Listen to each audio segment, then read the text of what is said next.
médico, né, o senhor que anda em vários congressos, já deve ter vivenciado várias situações. Essa é a primeira situação que o senhor vê como uma grande pandemia? E uma outra pergunta que está chegando também, principalmente das pessoas que estão nos assistindo. O senhor, como médico, acredita que a gente vai chegar ainda esse ano para uma cura do coronavírus, uma vacina que possa nos deixar imune? Olha, Peterson, eu tenho 42 anos de idade, sou um aficionado pela leitura. Eu nunca vi uma coisa na nossa história recente, nunca vi algo com esse precedente. Há quem compare isso com a Segunda Guerra Mundial.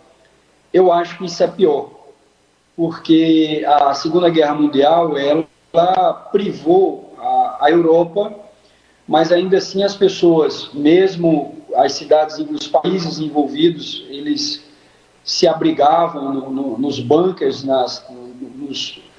naqueles esconderijos subterrâneos para escaparem daqueles bombardeios que existiam, mas durante o dia as pessoas transitavam, as pessoas trabalhavam, as pessoas frequentavam bares, pubs, restaurantes, enfim.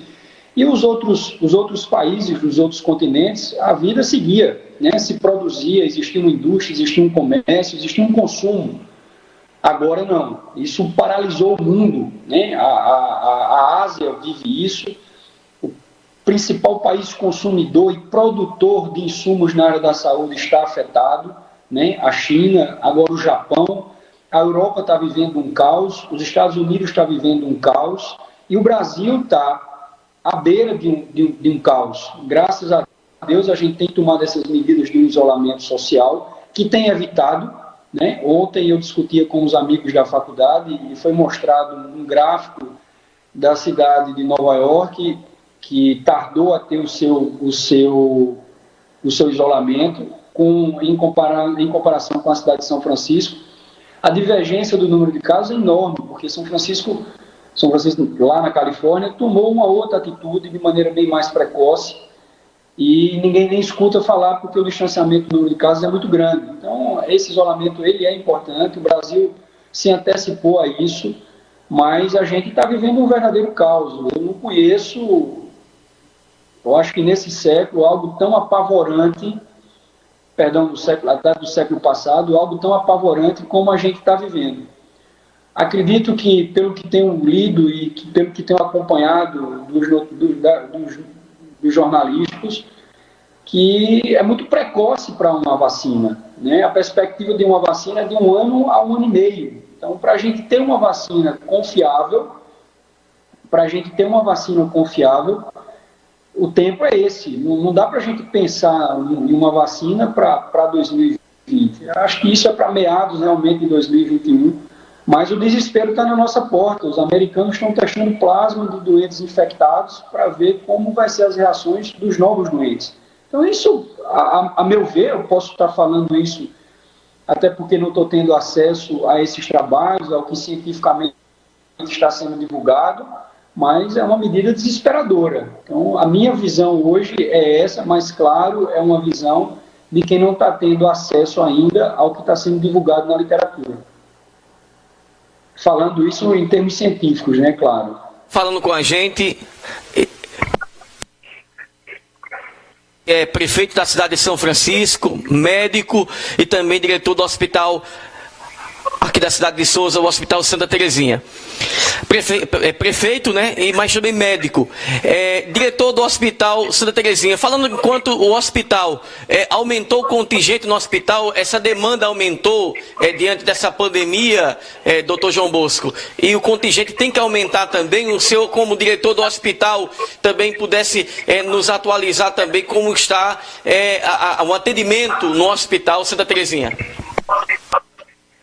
Não, o atendimento está normal, Peterson. Inclusive, eu até agradeço, porque através dessa oportunidade que você está me dando aí, a gente esclarece uma série de situações que se boataram em relação ao hospital, que o hospital estava escondendo casos, que tinha anestesista com Covid, que a coordenadora do centro cirúrgico estava com Covid, que o Santa Terezinha estava abafando, estava escondendo os casos. Olha, isso é uma grande mentira.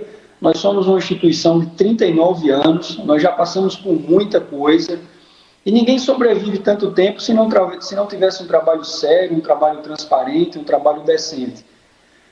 O hospital se preparou para isso, né? Nós mudamos o fluxo de atendimento, como entra o paciente, como esse paciente vai ser visto, e tudo muito bem orientado, né? Sobre a coordenação da direção clínica do hospital, com a doutora Ana Virgínia, com a enfermeira, com Brena, com orientações do pessoal da infectologia, da CCIH, com o doutor Aquiles.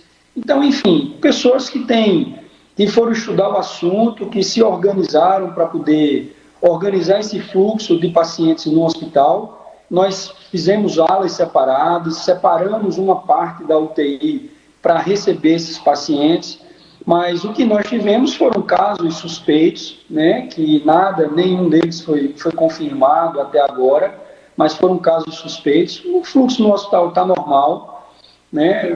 Pelo contrário, está até abaixo daquilo que a gente esperava, porque realmente está vindo ao hospital em caso de extrema necessidade, mas hoje, especificamente, o atendimento no hospital está extremamente tranquilo, poucos pacientes internados, os corredores vazios, né? Mas o hospital está preparado, né? Separamos alas, separamos UTI, preparamos profissionais, até agora é uma preocupação, mas até agora os EPIs estão mantidos. A gente espera que até o final da próxima semana nós estejamos recebendo os kits para os testes rápidos. Então, aqueles pacientes que são sintomáticos a determinados dias, a gente não vai mais colher o suave, ficar esperando 10 dias, 8, 10 dias para que esse resultado chegue. Nós vamos ter esse teste aqui no hospital. Então, a gente tem se preparado da melhor forma possível, como estudou para fazer e como as instituições de saúde têm orientado que os hospitais façam.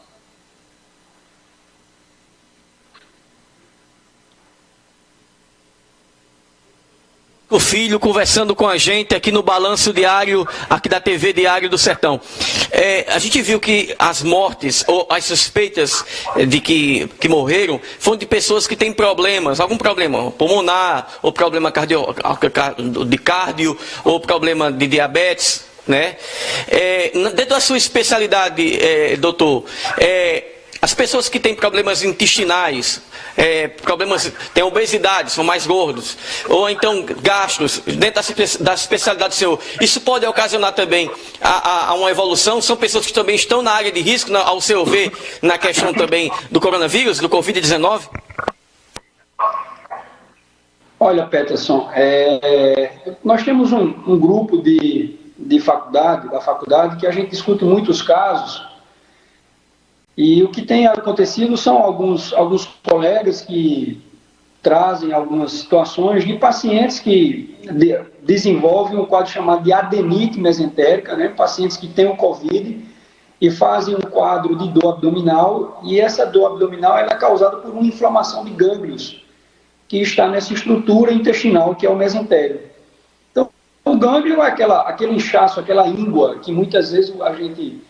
Né, principalmente os mais idosos, nos tempos de infância, que faziam aquelas feridas no dedo do pé e depois eles desenvolviam um caroço na íngua, né, um caroço na virilha, perdão, e aí aquela íngua. Então a íngua é um gânglio linfático que está estupefato de células de defesa e está inflamado e dói. Então muitas vezes ele faz essas inflamações, ao invés de fazer na virilha, ele vai fazer nessa estrutura intestinal, que é o mesentério, e isso provoca um quadro doloroso. Então, alguns pacientes que têm o Covid podem desenvolver esse quadro de dor abdominal provocado pela inflamação desses gânglios do mesentério. Evidentemente, em relação aos pacientes obesos, evidentemente que a obesidade é um estado de comorbidade. O paciente que tem uma pneumonia ou bacteriana ou uma pneumonia viral que não seja pelo novo coronavírus, mas que é um paciente obeso, ele tem uma tendência de ter um quadro clínico mais acentuado do que aquele paciente que não é obeso. Então, muitas vezes a pessoa imagina que a obesidade é só a gordura, não é isso. O paciente obeso não é uma questão estética, não é porque o paciente é gordo, é a gordura, porque não é estético. O paciente obeso é um paciente doente, né? No meio cirúrgico, a gente diz que é um paciente inflamado, é uma comorbidade que potencializa qualquer outro tipo de doença. Então, aquele paciente obeso que tem uma apendicite, que tem uma diverticulite, que tem uma colecistite, que tem uma pneumonia, tudo isso é muito mais sério e tem uma potencialidade muito maior do que aquele paciente que não é obeso.